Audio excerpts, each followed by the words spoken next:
Hello dear students, this is Pragati. आपण पाहतो आहोत अल्जेब्राचं चॅप्टर 1 सेट्स प्रॅक्टिस सेट 1.1. सेट्सच्या बद्दल थोडीशी माहिती आपण घेऊया. काय आहे सेट्स आपल्या टेक्स्टबुकमध्ये? पहा मुलांनो, इथे तुम्हाला काही पिक्चर्स दिसत आहे, बरोबर. फ्लॉवर्सच्या बंचला आपण बुके म्हणतो, चाब्यांच्या याला बंचेस म्हणतो, बर्ड्सला कलेक्शनमध्ये आपण फ्लॉक्स म्हणतो. तर we use special words for each of the collection. Here we can clearly list the objects of all that collections. We call the collection of such objects as sets. जिथे आपण ऑब्जेक्ट्सची list clearly करू शकतो आपण त्यांना sets म्हणणार. नाव observe the collection.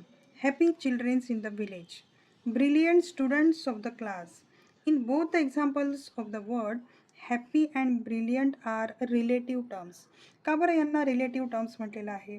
Because the exact meaning of these words to be happy and to be brilliant differ from person to person.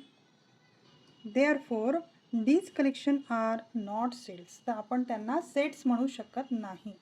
Sets ह्या चॅप्टरमध्ये मुलांनो खूप जास्त मार्क जातात, कारण की छोटे छोटे कन्सेप्ट आहे, इझी आहेत, पण ते वेळेवर आपल्या लक्षात राहिले नाही तर आपल्या तिथे हमखास मार्क जातात. आणि मॅक्झिमम 1 मार्क 2 मार्कचे क्वेश्चन्स याच्यामध्ये जास्त विचारले जातात. तर आपण आतापर्यंत पाहिलं की सेट्स कशाला म्हणता येईल आणि सेट्स आपण कशाला नाही म्हणू शकत, बरोबर. See the example given below and decide whether it is a set or not. हा 1 मार्कचा क्वेश्चन तुम्हाला MCQमध्ये विचारू शकतात. पहा, डेज ऑफ वीक सेट बनू शकतो का? येस, आपण क्लिअरली त्याच्यात सांगू शकतो ऑब्जेक्ट्स काय काय आहेत. मंथ ऑफ इयर, येस आपण सांगू शकतो. Brave childrens in the class, हे आपण सांगू शकतो का? नाही, तर हा सेट होणार नाही. फर्स्ट 10 काउंटिंग नंबर्स सेट बनतो का? येस बनतो. स्ट्रॉंग फोर्ट्स ऑफ महाराष्ट्र, हा सेट बनेल का?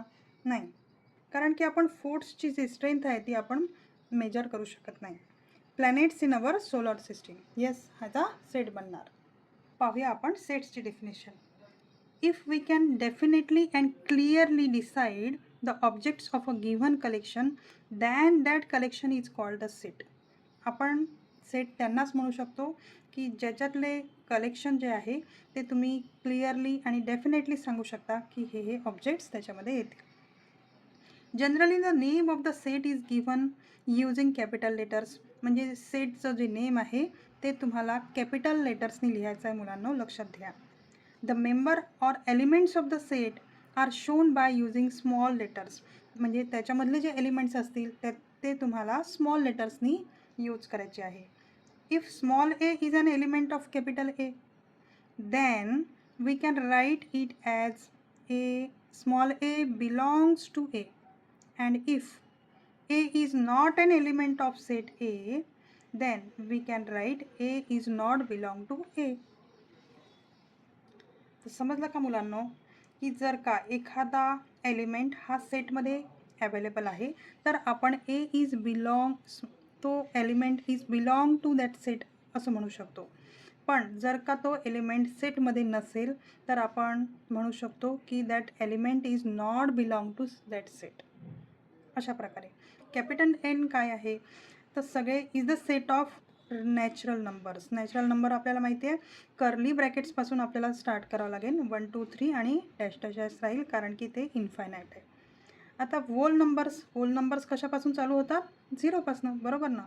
तर W is a set of whole numbers आणि इथे आपल्याला कर्ली ब्रॅकेटमध्ये 0 1 2 3 आणि डॅश डॅश द्यावं लागणार आहे.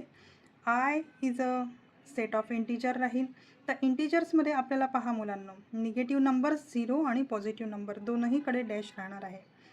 दर्शवताना असं दर्शवावं लागेल. Q is a set of rational numbers, बरोबर. आणि R is a set of real number. हे अशा प्रकारे तुम्हाला कोडिंग आहे ते लक्षात ठेवायचं आहे. आता पाहूया आपण क्वेश्चन नंबर 1 आणि 2. ही जी मेथड आहे, मेथड ऑफ रायटिंग सेट्स, हे आपण नेक्स्ट व्हिडिओमध्ये घेणार आहोत डिटेलमध्ये. चला तर मग सुरू करूया. पाहूया first. Write the following sets in roster form. Set of even natural number, हे कसं लिहिणं तुम्ही? तर पहा, ह्याचा आन्सर आपल्याला कसं लिहायचं आहे. आपण लिहिणार आहोत सेट्स. पहिले सेटचं नाव लिहायचं. कॅपिटल लेटरपासून हे आपण कॅपिटल लेटर घेतला आणि सेटची सुरुवात आपण कर्ली ब्रॅकेटपासून करणार आहोत. इव्हन नॅचरल नंबर्स आपल्याला पाहिजे, तर मग 2, 4, 6, 8 अशा प्रकारे येतील. इथे डॅश डॅश डॅश राहील आणि मग हा सेट क्लोज करायचा. अशा प्रकारे याचा आन्सर्स लिहा लागतात. Set of even prime numbers from 1 to 50. आता प्राईम नंबर आहे, तर ह्या सेटचं नाव आपण कॅपिटल P घेऊ, बरोबर, आणि कर्ली ब्रॅकेटपासून सुरू करायचं आहे. Set of even prime number. मुलांना आपल्याला माहिती आहे की प्राईम नंबर आणि ते पण इव्हन हा एकुलता एक आहे आणि तो आहे 2. तर आपल्याला ह्या कर्ली ब्रॅकेटमध्ये फक्त 2 हा एकच एलिमेंट येणार. Curly bracket close. Set of negative integers. बस आपल्याला निगेटिव्ह इंटिजर्स द्यायचे आहे सेटमध्ये. सेटचं नाव टाकून द्या.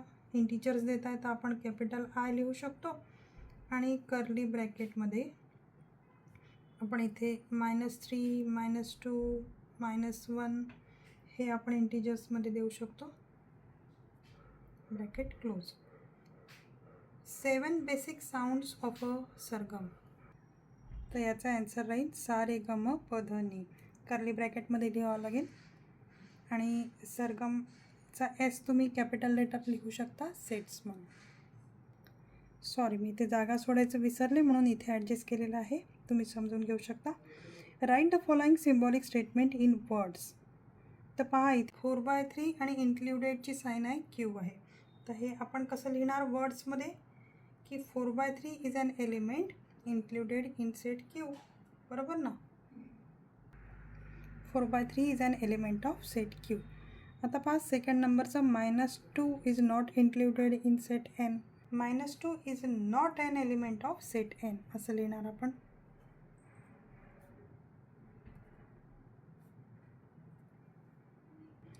थर्डवाला पाहूया. तर हे कसं वाचायचं याच्यात हे तुम्हाला द्यावं लागेल. तर कसं वाचावं लागेल. Set P is a set of all P's where P's is an odd number. तर कसं वाचायचं. Set P is a set of all P's such that P is an odd number. अशा प्रकारे हा क्वेश्चन संपतो आहे. Thank you for watching.